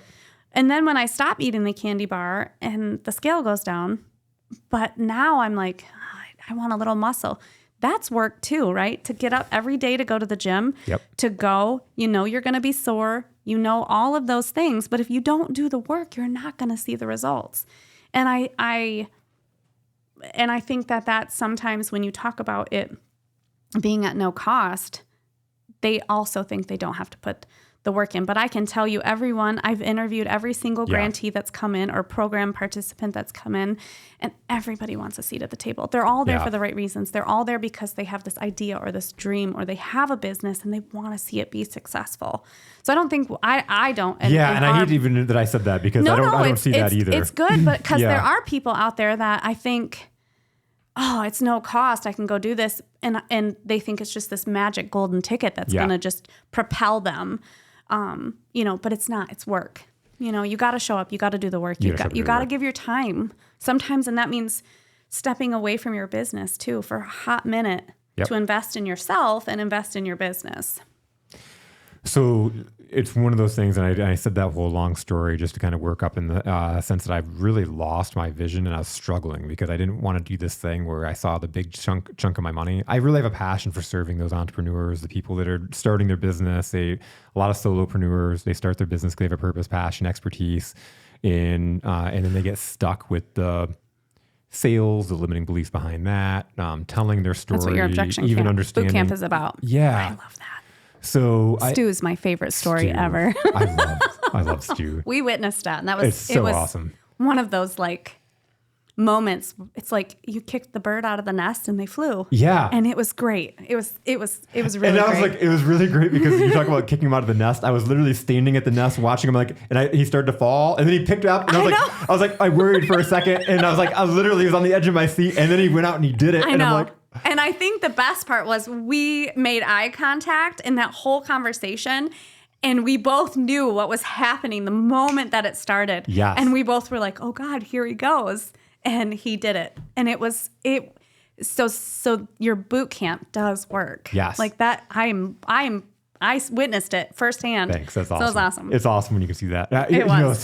I got a text today from, do you know Cody Powers? Mm-mm. Cody, I have to introduce you to Cody. Cody owns a company called Caps Artistry, and he makes live edge tables, and custom furniture. I need his card anyway. I need a coffee table. Oh, super awesome. Yeah. So super awesome guy, but he's been coming to the boot camps where he's taking the stuff and he's doing stuff with it. So the first time he came to camp, he went out and he closed 2 clients. He sold 2 tables. He came back the second time and he was like, great, I sold 2, but I didn't get the credit card information from the one of them, and now she won't answer my call. And oh no, so we went through a role play of and he ended up through the conversation was like, my wife said that she's a really busy person. I'm like, how can you serve a busy person? Go to them. Right? You take it off their plate. Yes. You make it easy them, for them. Take their card. Yeah. Yes. And so we role played it a couple times, and then I get a message a couple hours later. Oh my God, that thing we role played, it worked. And then she thanked me for it. She was like, "Thank you so much for taking this off my plate." And she was like, "I can't." He's like, "I can't even believe it." But that's what we do, right? Yeah. Because we don't want to be the ABC warehouse guy. Yes. Right? Yes. I don't want to be barking up your tree all the time. Or the guy you talked about that was in your face. In your face. But he was passionate. But we didn't know that. We didn't know that. If you can let people know, you frame the situation of this is the way I am and this is why I'm the way I am. I'm this way because I want to get the best for you. When you say that, all of a sudden it changes who you are, right? Right. So Cody today, at the end of this, we talked about this is Thanksgiving Day week. And some of my best outreach has been around Thanksgiving. And I'll shoot out messages to people and I'll call people and say, especially if I met them within the last year, or that we've developed a really good, strong relationship within the last year, that hey, I'm grateful. One of the things I'm thankful for this year is meeting you, and I'm really looking forward to developing her. And it's true. It's not just lip service. I'm thinking of the people and so I do that, and I get such great feedback from that, right? Because who doesn't want to be told that? Correct. And so I was telling Stu and Cody and some of the other visitors who are at the boot camp that, hey, when you're thinking of people to call, think of the people that you've met. Cody, you just started this business this year. You've met so many people because you've been out networking. Who are you thankful for? Can you think of, and when you're coming to me with your commitments, what are you making can you make 10 calls to people that, Stu. Right? It makes me think of Stu. Right? I made 30. He is Sorry, he just is a great guy. He's a great guy. He's just a great guy, and he really wants to be successful. And to see him so passionate and to put the work in, it's really humbling. It's so awesome. So that's what it's all about, is taking those people that are awesome people and just helping them grow their business. And Stu was sorry, Stu, if you're listening and we're talking about you, but you're a really great example. I feel like Stu kind of was and he's talked about it. Yeah. He's talked about it to me. He was the guy that did the work, right? Yeah. He wasn't where he's at now in sales. Yep. He wasn't that person. He just showed up, he did the job, and he went home, right? But now he's got to create these relationships. And so I think it was uncomfortable for him. And I don't think Stu is a shy guy. No. I just think it was uncomfortable. Yes. And so I think once you can, again, here we go with that plateau, get him over that threshold, that plateau, Stu's killing it. Yes. He's walking into network events. He's introducing himself to people first. He's doing that first, not waiting for someone else to do that. I've witnessed that at a 501 with Brighton. I saw him at one of the Chamber Alliance networking events, one of the early morning ones, and he walked right up to someone and shook their hand. And I was like, yeah, get in there, Stu. So he's just a really good example of how you can kind of really give great trajectory to your business by just owning it. And sometimes someone else told me too. So my last job, I was a chamber director, and I had never networked. Before that, I was a stay-at-home mom, but then before that, I was a nurse. So I worked on a clinical floor. I worked with a lot of doctors and patients and advocated in a different manner, but I never networked. I had no freaking idea what I was doing, none at all. Yeah. And so the first networking event that I went to was with the Lansing Chamber, and there was a lot of people registered, probably almost to 100. Yeah. And I thought, oh my God, I have no idea what I'm doing. And so I got on YouTube and I took a 30-minute etiquette and networking That's awesome. video. Yeah. I don't know if it's a great content, but it worked. Like little things like don't hold your glass in your right hand because we shake with our right hand. Huh. Like little things. Little things, yeah. Wear your name tag on your right side. So because when you shake, the first thing you do is look at a name tag. Yeah. Just little things like that. And it really helped because I was focused on making sure that my glass was in the right hand. And then I was having a conversation, so it took some of that fear that, my mother always said I'd never have a problem with networking because I was given the gift of gab. I can talk to anybody. I can sell ice for an igloo to an Eskimo. I have no issues at all. But I do have a hard time. One of the things that I find very difficult for me is I have a hard time starting that conversation first. So that helped me to be able to walk into a room and focus on, okay, hold your glass. Is your name tag on the right side? All of those things. And then when I did walk up to somebody, it was less distractful because I had my ducks in a row. So little things like that. And I think Stu is a prime example of that. He's just really kind of owned it. Yeah. And I've heard him tell his compelling conversation pitch on the podcast. He was on, I think it was the Howell Chamber podcast, or he was either on the Howell or the Brighton Chamber. And he started off and he gave his spiel. And then I did see the Howell Chamber sent out on Friday afternoon, an interview with Stu. Uh-huh. And it was phenomenal. Yeah. It was so good. He's killing it. He's really killing it. So if there's anyone that, you can see these resources that we have at the Livingston Business Hub, and you see someone taking advantage of it, Stu's one of them. Yeah. He's applied to the program. We're waiting for his paperwork to come back. So I know he'll be great in that as well. But I know he's taking your objection boot camp outside of the program, which is an option. Yeah. But he's definitely, it's just he's one because he's so new into sales. He's never done sales. Yeah. He's went through his 10 and he's like, I need to do another 10. Yeah. And that's great. And it's great. Yeah. That's great. But I think it's one of those testimonials to say that what we are doing, what we are trying to build, and give to our business community and entrepreneur community, it works. It's successful, but you got to do the work. Yep. So. Yeah. Absolutely. It's awesome. So speaking of doing the work, so I gave the challenge of so Cody, we give our commitment, he gives us commitments, and he's had these work projects. He needed to build a table. And I was like, okay, who are you going to call? And he was like, oh, I don't have any time. I've got to build this table. I'm like, great. I can't let you off the hook on that. And he was and I pushed him, and he made a commitment. And it was because it's hey, I can tell you that's okay, but what are you going to, if you're not doing things to build your relationships, and you're not going to have business, and then you're going to be I spent all this time on this table. We know that you can probably find time in between while you're letting the glue dry. Correct. That you can pick up the phone and make some calls, right? And he was like, you're right. Mm-hmm. And he texted me even if afterwards. You make two. Yeah. Right? I got to clamp all this down and let it get a little sticky and, held together. I can make 2 calls and then I can come back and put my nails in. That's exactly it. Right. So he literally texted me like an hour and a half later, and he was like, "Thank you so much for holding me accountable. I need my butt kicked. It was early in the morning, and I was like making excuses for myself. I've already made 3 calls, and 2 of them I've got to set up appointments with."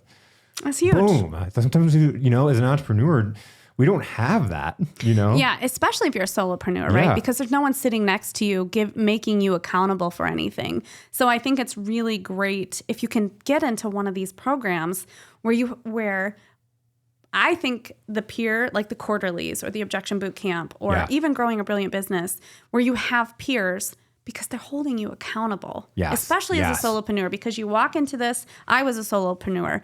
COVID came. I was a stay-at-home mom.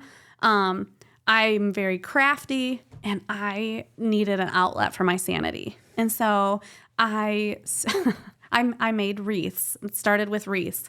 So I did that, and then it turned into centerpieces, and then it turned into just all kinds of home decor. I bought a Cricut, and I went down that whole road, and then I learned about sublimation, and I made mugs and cups and all of these things. And that's how I ended up at the antique mall. Was I had to sell this stuff that I was making. For me, I would go down at the end of the day, I'd go down into my studio and I would craft, and because it was keeping my sanity throughout COVID, but then I needed a place to get rid of this stuff. And it worked, and it blew up. And my niche that I found where I live, we have a kind of like Howell, they have a witches' night out.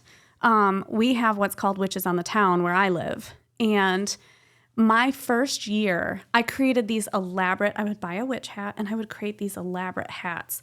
My first year of creating these hats, I sold 124 hats. Wow. And I'm telling you, it doesn't seem like a lot, especially if you're a hat store, you know, like the Western store in Howell, they've got all those cowboy hats. Yeah. But you're making 120 hats. I'm making these 124 hats on my own in the basement at night from like, my kids go to bed at 8 o'clock until midnight. Oh, I know the hustle. I see Gracie do it, so I know the hustle. Yes. So I pumped out. And then I thought it would be really cool if I could do custom hats, which was a nightmare because I would take a picture of all the product that I have not put together and send it to the person. And they'd be like, "Oh, no, this isn't the color. I wanted velvet, not satin." And I'm like, "Oh, my Lord." So I learned, I don't want to ever do anything custom ever again. Yep. Yeah.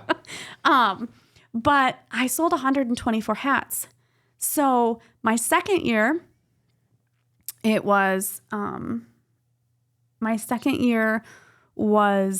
not as plentiful. I did about 90 hats. My third year, I sold 275 hats. Wow. And at the end of my third year, I was like, I can't do this anymore. Oh my God. I cannot glue any more flowers to witch hats anymore. I just am done. So this year was the first year that I didn't do hats. And I was at the antique mall, and a woman walked in. She walked right up to the counter. I wasn't standing at the counter. It was the owner, my boss. And she looked at her and she goes, "Where's the hat lady?" And I'm standing there and I'm going, "Oh my God, please don't point at me. Please don't point at me." And she didn't call me out. And she goes, "Oh, I'm so sorry. She's closed her booth. She's closed her business. You know, those hats they're now like a keepsake. Like they're one of a kind. No one's ever going to get any more." She made just about 300, a little over 300 hats. So those 300 hats, that's it. And she goes, "Well, that's stupid. I don't have one of the 300 hats." So she said, "My girlfriend wore one to another event and I want one." And so finally it was all I could do to just stand there. And finally I spoke up and I'm like, "I will make you a hat, but if you tell anyone, I will take it back." So I made her a hat, and she was very grateful. And that's awesome. But yeah, I just, so it was one of those situations where, again, it's building that connection, building that relationship. We have this great, we have great customers that come into the mall. So there was a part of me that wasn't about me and the hat or this customer. It was about the mall and the atmosphere that we're trying to create. And I thought, okay, this is what we're about here. Yeah. And so, yeah. and I can do this. It's not like For I have one, 20 it's not that big people of a deal. standing in line, you know, but I did say, do not tell anyone.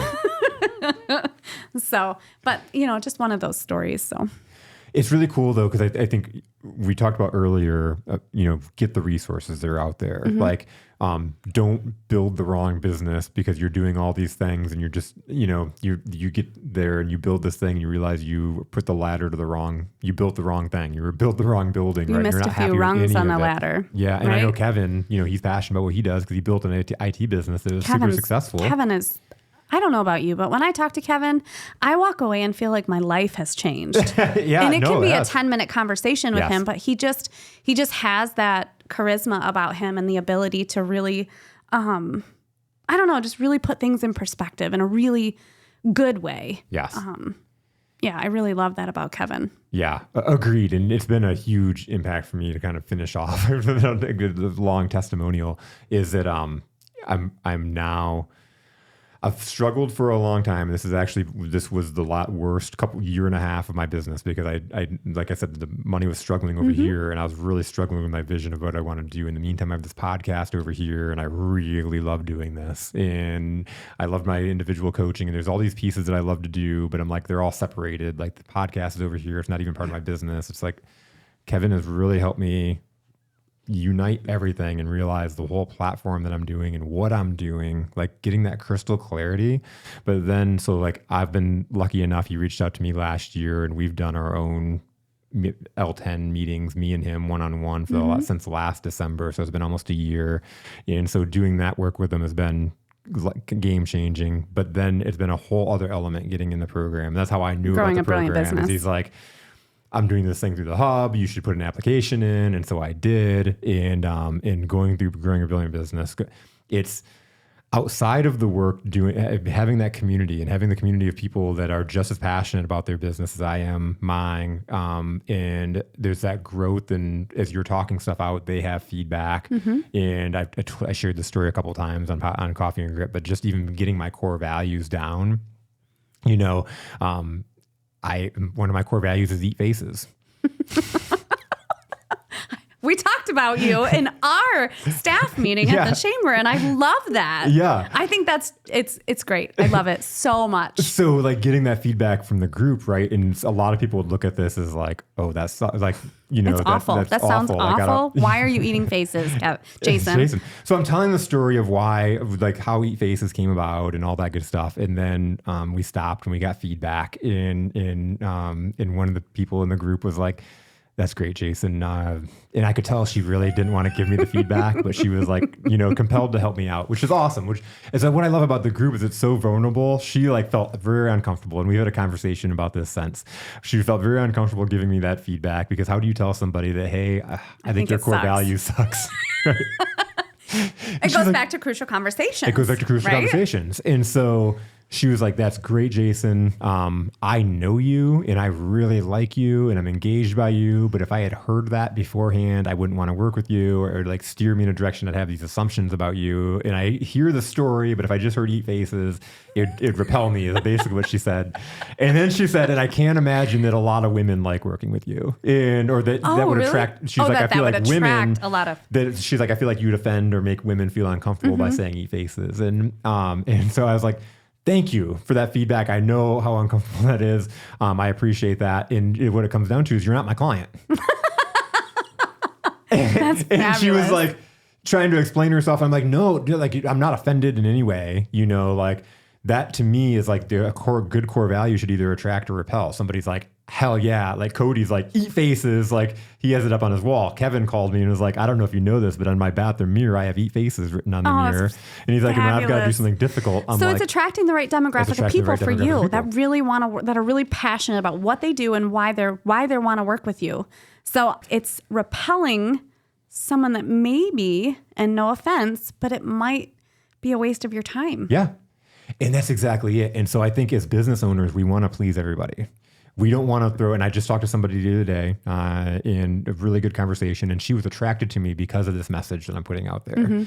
And because I feel like in order to be successful, we got to be ourselves. And it goes back down to dating or anything else. If we're putting on a mask and we're trying to be something else, our whole entire life, people know. And it's Christmas time. Rudolph the Red-Nosed Reindeer. Remember the movie? Oh, it's coming on. It's going to come on ABC. It's coming back out again, right? It's coming on ABC or NBC or one of the networks. It was one of my favorites. After 40 years. After 40 years. Yeah, I'm 40. Yeah. Oh my God. Yeah. It's never been on TV. Like really. Yeah. It was on like TBS and stuff like that, right? It wasn't on TV. Yes. But Correct. it was my favorite Christmas movie. I loved the movie growing up as a kid. But, this is real life. And you think about Rudolph had something that made him different. And everybody was like, you got to hide that thing. Instead of embracing that you've got this thing that like lights up, what are the benefits of this? Everybody was like, ooh, you're different. Let's hide it, even as parents. And they ran away to a whole separate place and it didn't work out even. Land of Misfit Toys. He didn't even fit in Misfit Toys. He didn't even fit. So I have a whole different take on this. Stay with me for a second. I have a whole different take. So he's there and he's being like, he's got this whole fake nose and he even says it's uncomfortable. He can't even talk right. He sounds funny. And people are like, you sound funny, right? Like, why do you sound funny? And like, they're kind of like, there's something wrong with you, right? And then it comes out, the nose falls off. Everybody sees that he's a fraud. He's been lying about who he is and everybody like rejects him and he goes off and finds his misfit toys and his misfit friends and all this stuff. My take on it, though, is that he had to go through that time in the wilderness to really grow comfortable with his differences. He had to really take that season, and we have to take that season as people. And it happens a lot of times. We, as kids, like, man, if I could be as comfortable and confident as I am right now when I was in school, like, oh my God, the life, where would I be now? But I had to go through that. Right. I had to experience that. Right. Now I'm in this place where it's like, you don't like eat faces, that means it's not my problem, it's your problem. And I'm not saying that's a problem at all. No, we're just not a fit. Correct. Yeah, it's not a problem. So Rudolph, he goes and he does his work, right? He comes back and he's got his nose going and they're like, and then they see the difference. And all of a sudden he's not only a reindeer pulling a sleigh, he's the lead reindeer pulling a sleigh because they realize his unique difference. And he's saving Christmas. And he's saving sakes. Christmas. But it took him being comfortable with being himself in order to ever make that happen. If he would have went around being fake or dimmed his light because it made other people feel uncomfortable, he would have never been able to save the day at the end. And so I think that with people, we've got to be, or it's hard enough to be successful trying to be ourselves, let alone trying to be somebody that we're not, trying to be another person. Right. And so I say all of that because it was a really awesome exercise because she gave me that feedback and it wasn't tumultuous or anything. I wanted to let her know that I appreciate that feedback. And then there were other people who were like, I know you and that's spot on with you. And then the thing I told her was like, the really funny thing is 80% of my clients are women. And I don't do that. I don't say I purposely work with women. It's just what, it's just how it lands. Organically happens that way. Over the last several years have been women. Mm-hmm. And so we go through that whole meeting. And then I had a situation that happened a couple weeks ago. I posted a picture from the podcast studio of me flipping off the camera. And it wasn't me really flipping off the camera. I was talking with my hands. And when I went like this, it froze. And Cameron cut the clip. It was so perfectly frozen. It was perfect. And like in the episode, we were laughing about it because it was a complete accident. Like I was just in the heat and it went like this, right? And so we were laughing about it. So I posted it on social media. And so me and Denise were supposed to talk to this group about coming in and talking about boot camp to this whole community of people, entrepreneurs. And 20 minutes before the meeting, I get a call from this person and she's like, we're going to have to cancel the meeting. You're not a values fit with us. It's essentially, she said it very nicely, very nervousness. But she told me because of my social media posts that I didn't display good Christian values and fit their group. Oh. And I'm like, great, thank you for letting me know and us having this conversation now. And I happily withdraw myself because if you're offended, because I started to explain myself in that whole picture because it was funny. Like to me, it was like I didn't maliciously say F you. And it was like a whole funny thing. I started explaining that. And then I'm like, you know what? I don't have to explain myself. I don't have to explain myself, one. And two, if you're offended by that, you're going to be a lot more offended by other stuff that comes out of my mouth on purpose. So like we're not a fit. And going through Kevin's program, going through the GBB and getting that feedback and like just really getting comfortable with that, it really locked in for me to know this is my path, my mission. This is what I'm supposed to be doing. I'm supposed to help people get out of their own way and embrace who they are truly and authentically, to really build their business successfully, to really brand themselves on who they are. Because if I'm going out there and I'm pretending and I'm watering down my language and I'm pretending I'm something different, and then they get to know me and they work with me on a one-on-one coaching basis, and I say something crazy, they're going to be like, who is this guy? Right. And why have you been pretending over here? And now I'm offended. Right. And now I'm not only offended by that, I'm offended because like you pretended that you were this guy Correct. over here. The whole thing you did is not even the case anymore. I'm offended because basically you lied. Yeah. Right? And it's the same thing with Rudolph. How do you not have that reaction when his nose comes flying off and he's like, wait a minute, what is this? You know, like, correct. I don't know if they would have acted any different if he showed up with his red nose. It's a cartoon and it's meant to have a point. But like, well, yeah, but in hindsight's 2020. Yeah. So when you're asking questions like, are your kids asleep yet? And can I come over? There's like a reason why you're asking those questions, right? It's not to have coffee and like. Like, can't we just exchange phone numbers first? Yeah, exactly. That was the dating thing is. Like, seriously, you should really consider it. You really should. I think it would just be fun off-topic podcast for you because people are doing this every single day. And this is like, I can't make this up. This is really something that happened. And I just think you should be able to have that conversation. Like, if this is what you're looking for, I'm not your person. Exactly. But for you to be so offended and write a novel that's 12 paragraphs long about why you're not that person, your behavior, your actions, and your words, they're not aligning here. And that's exactly what you're talking about, right? Exactly. So I didn't need to apologize because I stopped and looked in the mirror and I said, you know what? Like, this is just the tip of the iceberg. Like, if you come on the ride. It's really funny that you say that because I didn't apologize either. I just said, well, we probably shouldn't talk then. Yeah. We're not compatible, obviously. Not compatible. So get out. Get out my DMs. Done. Yeah, I was like, no, sorry. So yeah, I don't know. Same kind of thing in business though. If you have a product or you have a service, I always think of, it always makes me think of, he passed away, but he always did those infomercials. I can't think of his name. Tall guy, dark hair, had a beard. Always did some green goo stuff. God, I cannot think of his name. I cannot think of his name. I know exactly who you're talking about. Anyway, like they're infomercials. Yeah. For $9.95. You hear it's $9.95, but then you get down to the fine details and it's 3 easy payments of $9.95, plus shipping and handling, plus a membership, plus. It's all those things. And that's kind of what it is. Like, nobody wants that kind of business. There's no intimacy behind it. And when we are in a situation, especially when we're buying something or we have a service need, like when I go for car insurance or I go to the bank and I want to take out a loan, I want to sit with someone that says to me right up front, you don't qualify. Okay, what do I qualify for? Yeah. Right? Let's have that conversation. Or how do I get to a point where I can qualify? But those relationships don't happen if you're not having the conversations. Absolutely. Right? If you're just sitting down with someone and you're just like, I want a loan.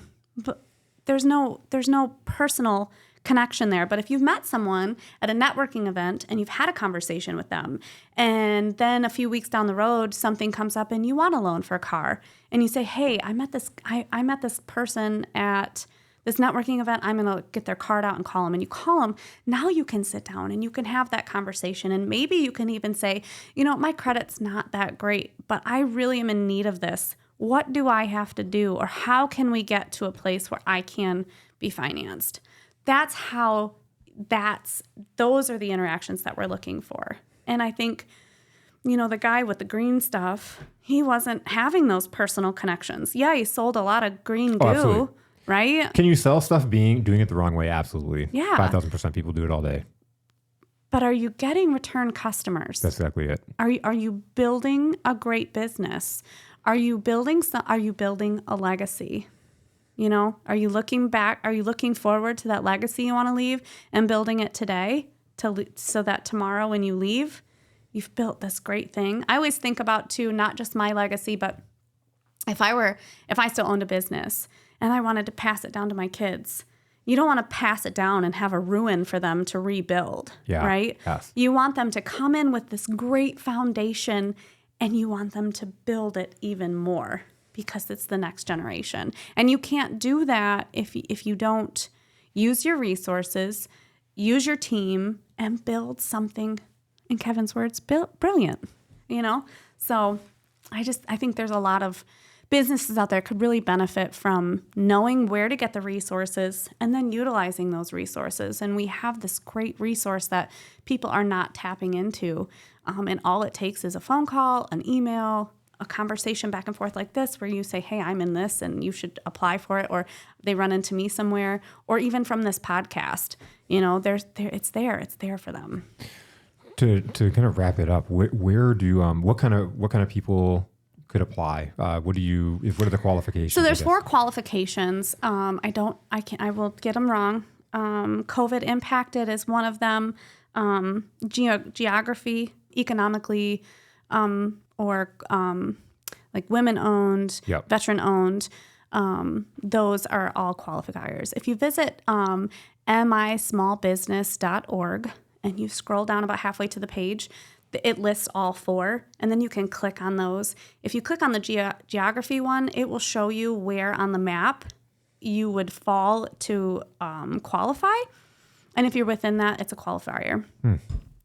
So what happens from there is you apply, your application goes to Spark, they vet you, and with the 6 people that are involved, the 6 partners, then they kind of will put you where they think, based on the needs that you have, they'll put you, whether it's within Livingston County or Washtenaw or Monroe. There's 3 counties that this has been awarded to.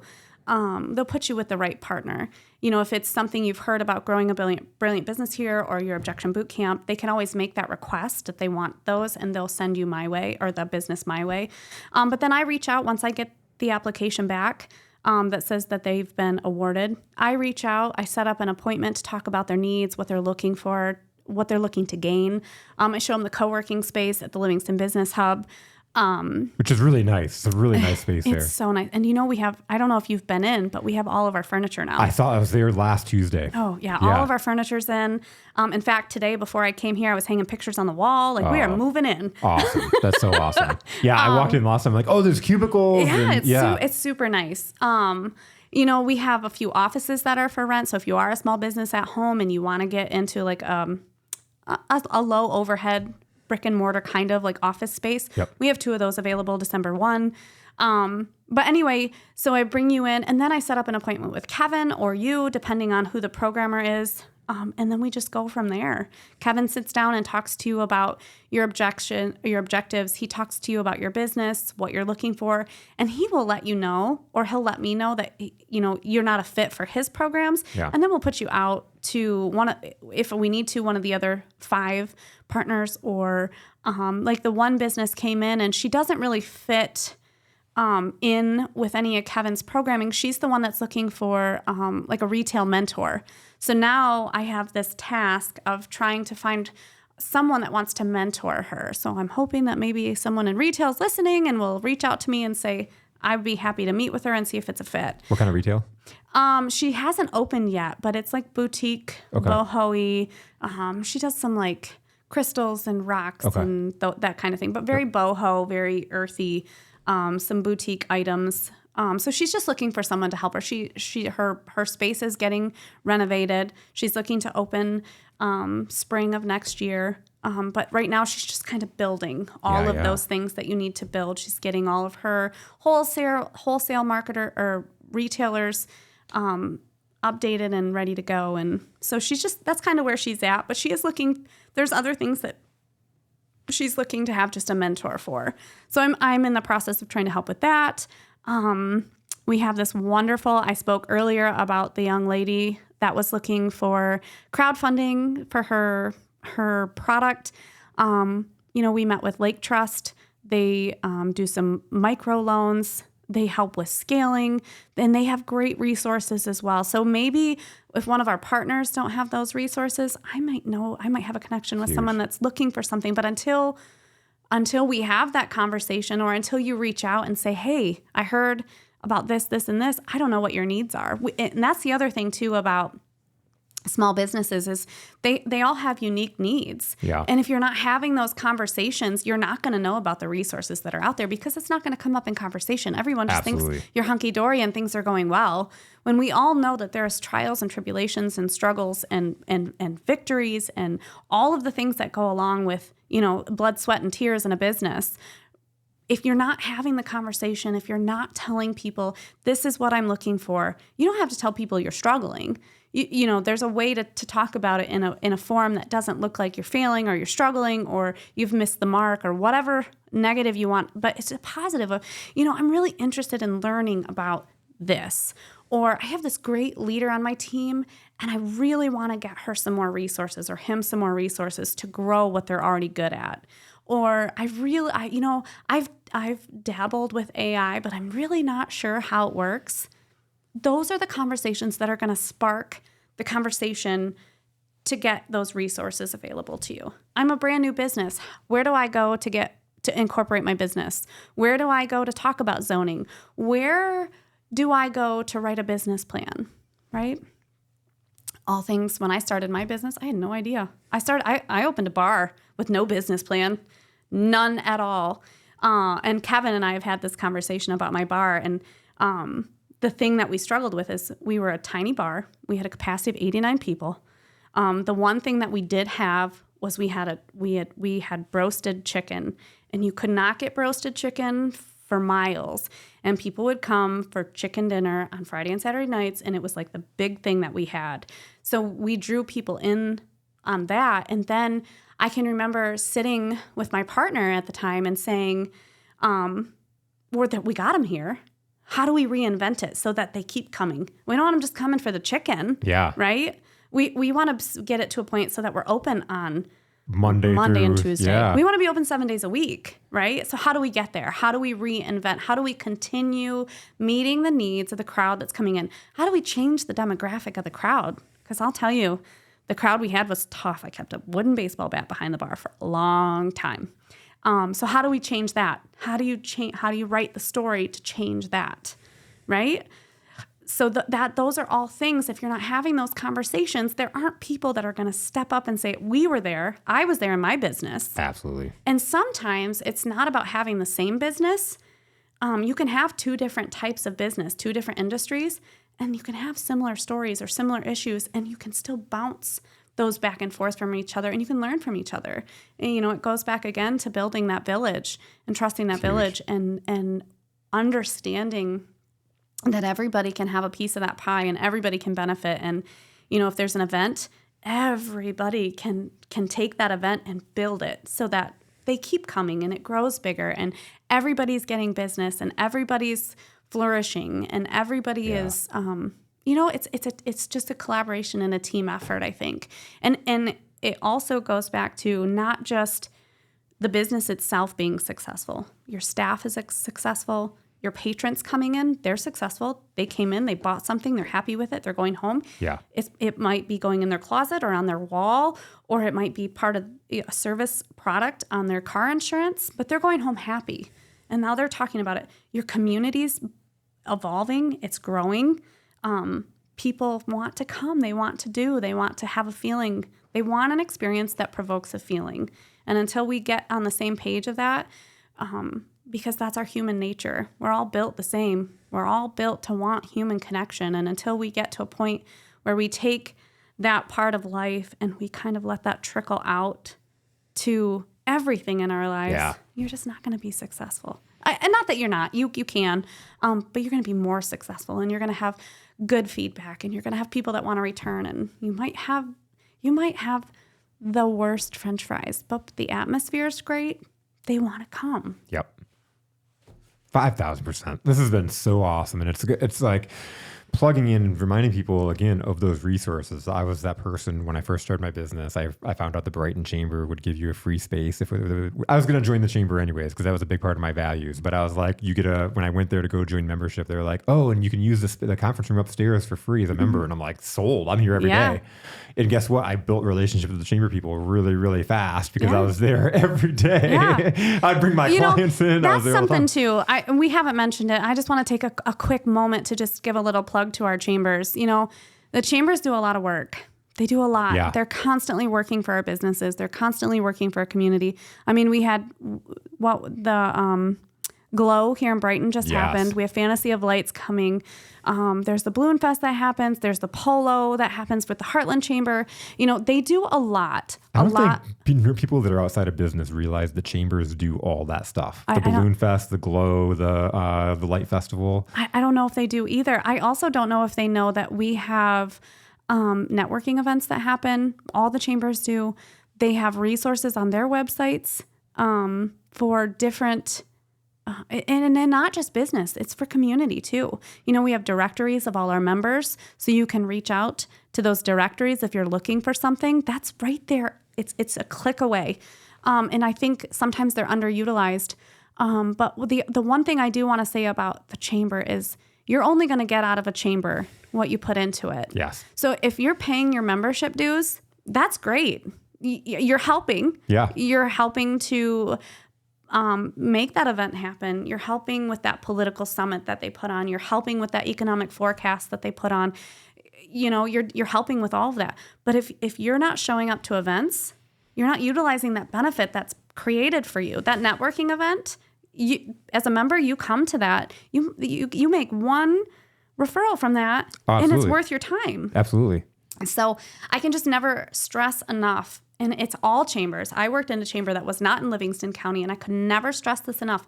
You're only going to get out of the chamber what you put into the chamber. And you don't have to put a lot in to get anything out. But you got to show up, and you got to do the events, and you have to stay up to date with the information that they're providing and utilize them for their resources. Like the Howell Chamber has this Livingston Business Hub that they've created, and it's there. It's a resource. Use it. It's there. The people are there. To our point that we've been saying, that the people out there that want to help you, as you go out there and get it active, and it's not sitting there. And like you mentioned, you have to work it. You have to go and put it in action, and you can't sit there and wait for the chamber wants you to be successful. Absolutely. You want people to be successful. Absolutely. But we can't do it for you. And that's even how, like, when I talk about Eat Faces, that was the Still, I love it. Yeah. You've got me.